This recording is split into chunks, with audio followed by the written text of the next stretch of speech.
প্রেম কিংবা বিয়ে যেটাই করেন, করলে ভদ্রলোকের সাথে করবেন, না হলে সারা জীবন একা থাকবেন।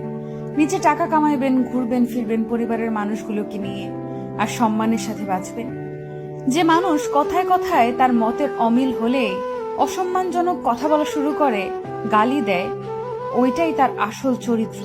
এমন মানুষগুলো খুবই ভয়ানক। যাদের মধ্যে নম্রতা ভদ্রতা আছে, সে গালাগালি করে না বা অসম্মানজনক কথাবার্তা বলে না। এমন মানুষগুলোকে ছাড় দিয়ে যত চলবেন, ভালোবাসা দেখাতে যাবেন, নিজের লস। এরা আপনাকে মানসিক রোগী বানানো ছাড়া কিছুই দিতে পারবে না। এমন সম্পর্ক থেকে যত তাড়াতাড়ি সম্ভব বের হয়ে আসা উচিত। কেউ কারো জন্য মরে না। জীবন নষ্ট করার জন্য একজন অযোগ্য লোককে নিজের জীবনে জায়গা দেওয়াই যথেষ্ট। বারবার নিজের অসম্মান হজম করে নিজেকে না মেরে একেবারে এমন অসুস্থ সম্পর্ক শেষ করে নিজেকে মুক্তি দিয়ে দেখেন, আপনার জীবনে উন্নতি হবেই। একজন সাপোর্টিভ সঙ্গী পাওয়া ভাগ্যের ব্যাপার। যে মানুষের মাঝে ভদ্রতা আছে, তারা তাদের দায়িত্ববোধ সম্পর্কে জানে। তারা অন্যের জীবন নিজের নিয়ন্ত্রণে আনার জন্য মরিয়া হয় না। আমি আমার পরিচিত এমন অনেক মানুষ চিনি যারা জীবনে অনেক ভালো কিছু করতে পারত, কিন্তু তাদের জীবন নষ্ট করে দিয়েছে তাদের জীবন সঙ্গী। আবার এমন অনেক মানুষ দেখেছি যারা জেনে শুনে ভুল মানুষের প্রতি ইমোশনাল হয়ে নিজের ক্ষতি ডেকে আনছে। ভালোবাসলে আগে নিজেকে ভালোবাসা উচিত, এরপর অন্য কেউ। ভালোবাসা যদি ভালো থাকাই কেড়ে নেয়, এমন ভালোবাসা দিয়ে কি করবেন? মানুষ চোখের জলের মূল্য ততদিন বোঝে না যতদিন না সেটা তার নিজ চোখ দিয়ে বের হয়। ভালোবাসার সবচেয়ে কষ্টের মুহূর্ত হলো পুরনো স্মৃতিগুলোকে ভুলে থাকা। এই কেমন কষ্ট! না কাউকে দেখানো যায়, না কাউকে বলা যায়, না শুয়ে থাকা যায়, না ভুলে থাকা যায়, না ফেলে দেওয়া যায়। শুধু প্রত্যেকটা সেকেন্ড বুকের ভেতর অনুভব করা যায়। এর নামে কি ভালোবাসার কষ্ট? কখনোই প্রিয় মানুষের কাছে নিজের দুর্বলতা প্রকাশ করবেন না। যদি আপনি প্রকাশ করেন, তখন সে আপনার দুর্বল জায়গায় আঘাত করবে। কখনোই কাউকে বেশি আপন ভাবাটা ঠিক নয়, কেননা কিছু সময় পরে সেই ব্যক্তিটি পর হয়ে যায়। কাউকে বেশি ভালোবাসতে যাবেন না, কেননা যাকে আপনি সবচেয়ে বেশি ভালোবাসবেন, সেই মানুষটি আপনার কষ্টের কারণ হয়ে দাঁড়াবে।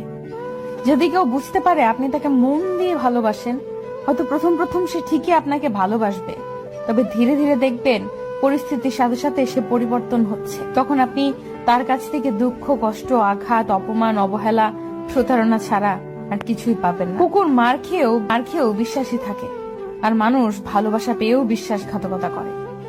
নিজের প্রতি ভরসা আর বিশ্বাস করতে শেখো। পথ যতই কঠিন হোক, রাস্তা তুমি নিজেই খুঁজে পাবে। ভালোবাসা এমন এক বদভ্যাস যেটার কারণে মানুষ এক মুহূর্ত আনন্দ পাবার জন্য সারা জীবন কষ্ট সইতে দ্বিধাবোধ করে না। যতই রাগ উঠুক না কেন, রাগের সময় একটু ভেবেচিন্তে কথা বলা উচিত।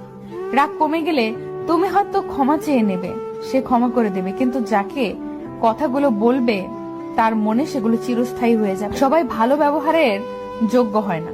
মাঝে মাঝে যে যেমন তার সাথে তেমন ব্যবহার করা উচিত। এটা অসভ্যতা নয়, প্রয়োজনীয়তা। দুনিয়ার জন্য তুমি একটা সাধারণ মানুষ, কিন্তু একটা সাধারণ মানুষের কাছে তুমি তার সম্পূর্ণ দুনিয়া। নিম পাতায় যতই চিনি মিশাও না কেন, তা কখনো মিষ্টি হয় না। ঠিক তেমনি কিছু মানুষকে যতই ভালোবাসা দাও না কেন, তারা কখনো আপন হয় না। প্রত্যেকটি মানুষের জীবনে একবার প্রেম আসে। সে প্রেম কারো জীবনে এসে সুখ দিয়ে ভরে যায়, আবার কারো জীবন থেকে সুখগুলো কেড়ে নিয়ে দুঃখ দিয়ে ভরিয়ে দেয়। তখন মানুষের জীবনে শুধু কষ্টই রয়ে যায়।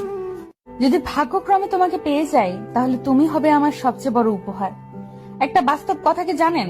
আমাদের পছন্দের মানুষগুলো কখনোই আমাদের হয় না, কখনোই না। পৃথিবীতে সত্যিকারের মানুষ চেনা বর্তমানে দুঃসাধ্য এক ব্যাপার হয়ে দাঁড়িয়েছে। হাজার মানুষের ভিড়ের মাঝে থেকেও বোঝা যায় না কে সত্যিকারের শুভাকাঙ্ক্ষী আর কে মুখোশধারী।